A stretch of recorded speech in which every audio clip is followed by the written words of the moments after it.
All right, so good afternoon.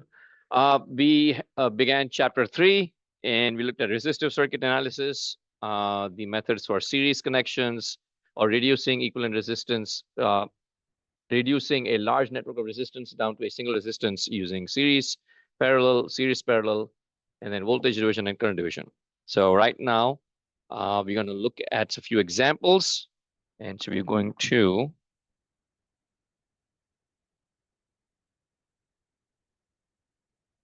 solve examples. So if you have calculators, you may take them out now. You'll go along and solve these in class. All right. So series parallel simplification. So the technique is called, in our book, it is known as series parallel simplification. In other books, it's called series parallel analysis. So it doesn't matter what you call it. The technique requires that we reduce all resistors down to its one single equivalent resistor, apply Ohm's law, determine the voltage or current, and then expand the circuit back up again. Okay, so the way it would work is you would take this large circuit and you would determine the total Req as seen by the source. Okay, so in this case, we have a current source. So the goal is to reduce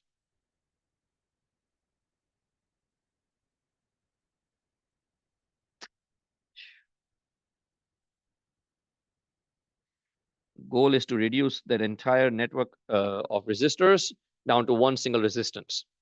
So the goal is to find total Req as seen by the current source. So the goal or objective is to determine Req as seen by the source.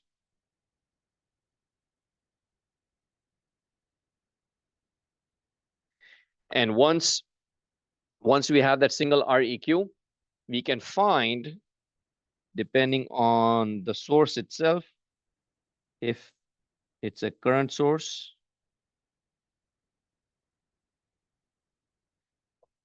you determine the voltage. If it's a voltage source, you determine the current. Okay. So what we are doing is we're effectively determining the total voltage or total current being supplied by the source. Okay. So in this case, we have a current source. If we find the voltage across Req, which would be the same voltage across the current source. And that's the goal. It's in parallel. So let's call this Vs, total supply voltage.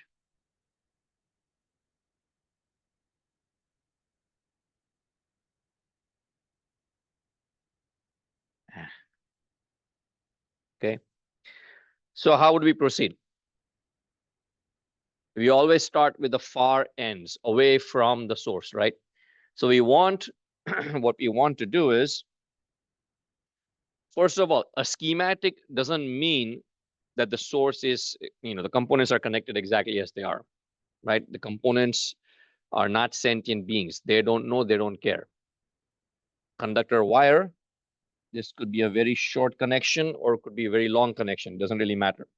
So in a schematic, we might see that the components are all on the left side or all on the right side of a connected source. Typical schematics you have seen for circuits, the source is always on the left and the rest of the components are always on the right. In this particular case, we have the component in the middle, right? So our goal is to find Req as seen by the source, meaning we have to remove the source from our analysis and determine total Req. So the first step in doing this, of course, is to determine which resistors are connected in series and which are in parallel. And then if you have learned this and practiced in physics, we can already see that these resistors right here are in series and these two are in parallel.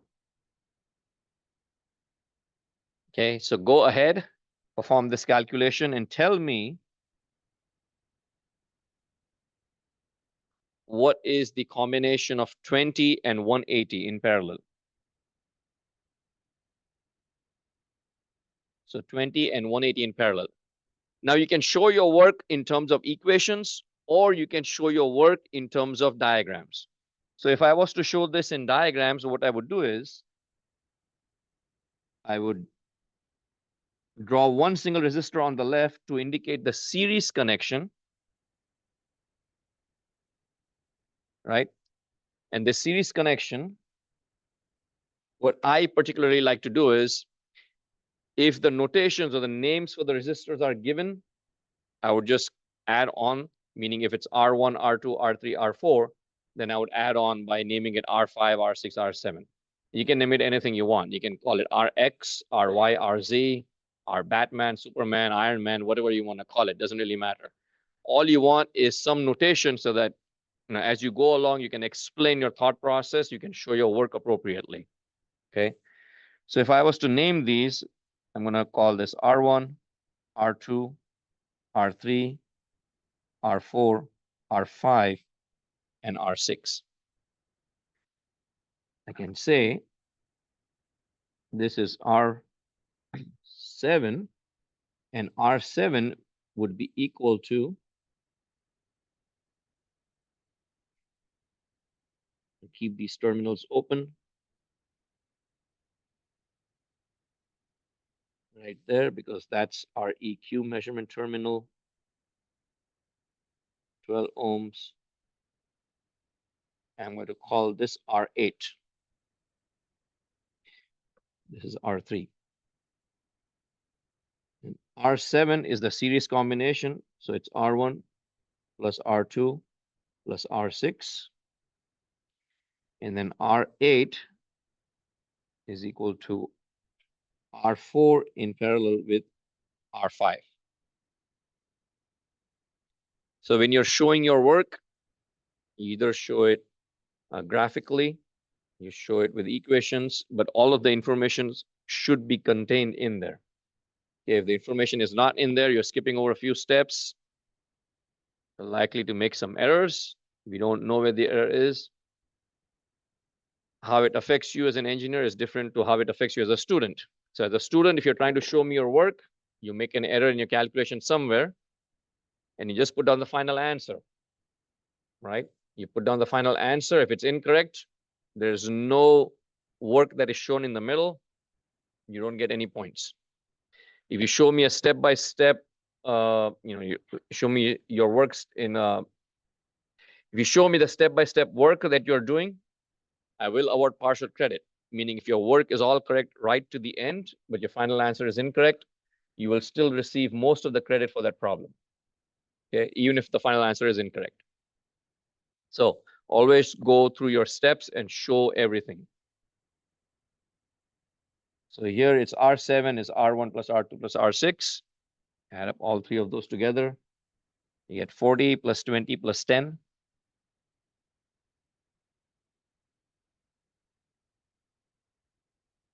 70 ohms. Do you all have 70? How about this parallel combination?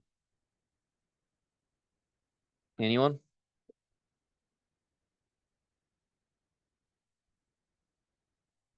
1/8. Any seconds? Any thirds? Seconded? I see a nod from here. I see a nod from there. So 18 ohms. Then that 18 ohms is in series with R3. I'm going to call this R9. R9 is R3 plus R8, which R3 is 12 ohms. 12 plus 18 gives me 30. So my final REQ is going to look something like this.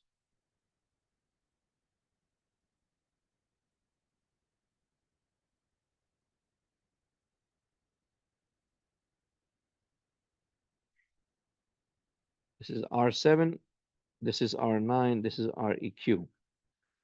So what is the equation for REQ? Are they in series or are they in parallel? They share the exact same two nodes, so they are in parallel. REQ is R7 in parallel with R9.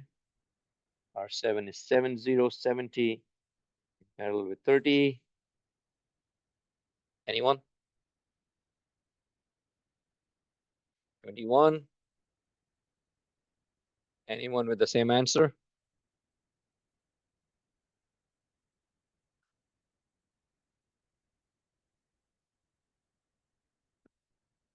21? See one second thumbs up. Anyone else? Thank you. It's 21. 21 ohms. All right, now that we have our answer, we can plug our current source back in. I'm going to say same direction.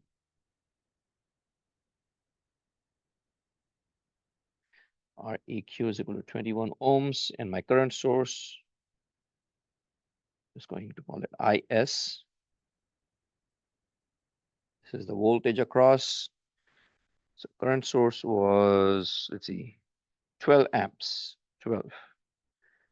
So voltage is 12 times 21. How much is that? I can't do it from the top of my head.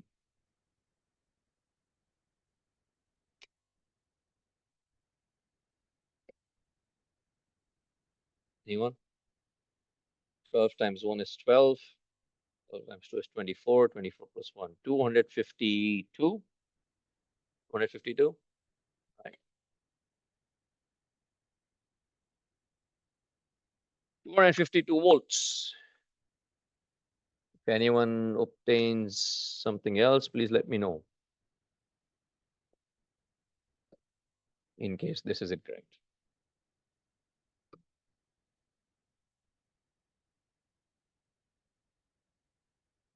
Okay.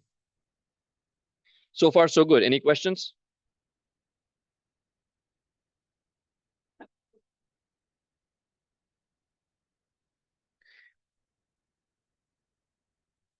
I'm assuming the steps are familiar and you're all comfortable with the steps.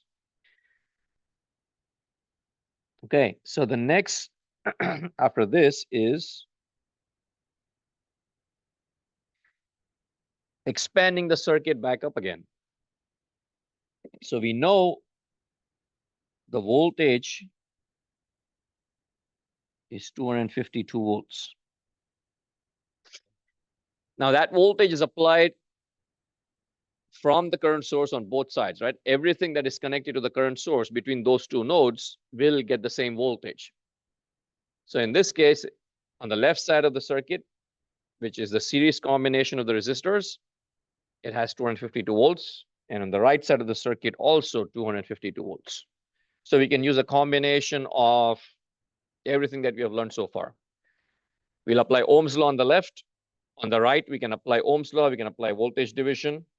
And then we can also apply current division to find the currents.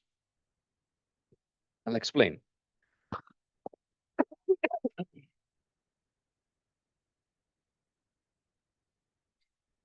So this is our series connection on the left. This is our current source in the middle. This is our resistor, 12 ohm resistor.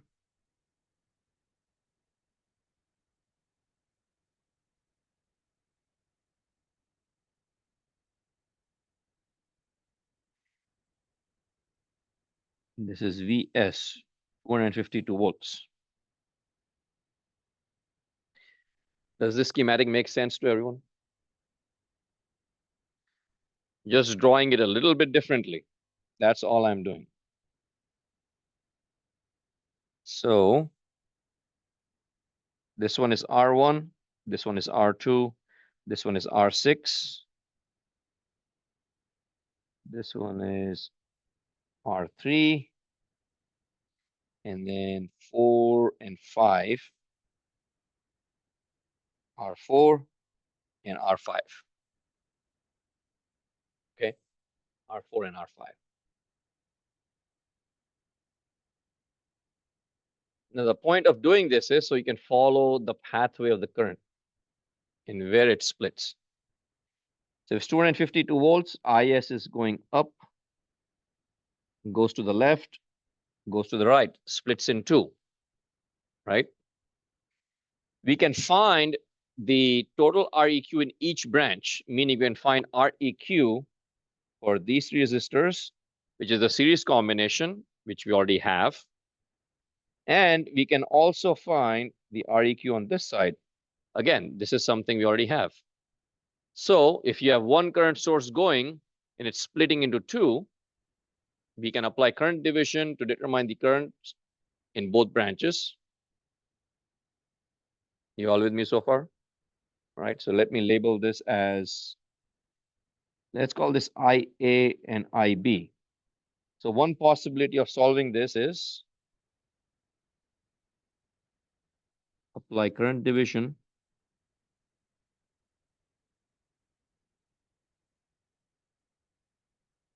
and solve for IA and IB, right? Because we already have REQ, R8 and R9. So this is R7 on this side, and this would be R9. So you use R7 and R9.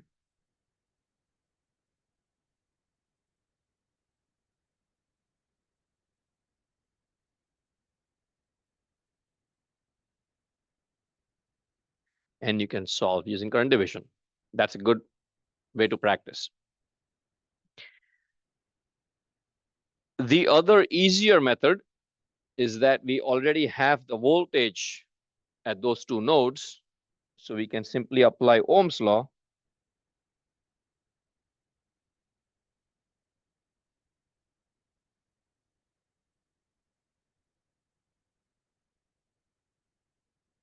By Ohm's law on both sides. Right. IA would be equal to Vs divided by R7. Vs divided by R7. And IB would be equal to Vs divided by R9. Did I have it 9? Yes. That is correct. So what is it? What's the value for IA? 252 divided by R7, which is 70. And IB is 252 divided by R9, which is what, 30? So let me know the answers once you have them.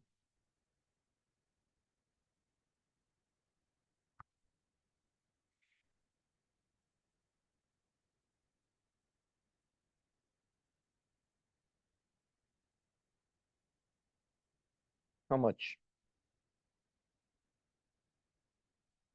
3.6 and 8.4. 3.6 amps and 8.4 amps. Do not forget your units, right? Others, I got a second from there. Do I have a third and a fourth? Okay, and a fifth. Thank you. Practice, apply current division. If you apply current division, find REQ. We already have REQ as 21 ohms. Two sides in parallel. So the current division equations would be IA is equal to a fraction of IS. So it's IS times REQ divided by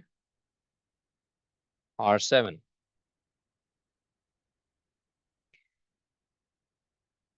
So IS was 12, REQ is 21, divided by R7, which is, what did you say R7 was? 70, right? So the point of current division is that we do not need to find the total supply voltage Vs. Okay, we do not need to find the total supply voltage Vs. Current source is there. We just find the resistances Req, apply current division, find the total currents. So the approach you decide to take should be dictated by the outcome that you wish. So the question asks you to find the voltage, you might find the voltage. If it just asks you to find the current through each of these resistors, that's what you need to do. So we found the voltages. There's quite a few voltages left on the right side. Just assigning as student practice. I'll write down the equation. IB is IS times REQ divided by R9. Okay. Is it 130? Or is it just 30? And so that should also turn out to be 8.4 amps. Anyway, we are at 4 o'clock, so we'll end class here today. We'll pick up here again on Wednesday. Review these steps. If you have any questions, please bring them up right at the top on Wednesday. All right. Have a good day, and I will see you in 2 days' time. You can come on in. I'm done.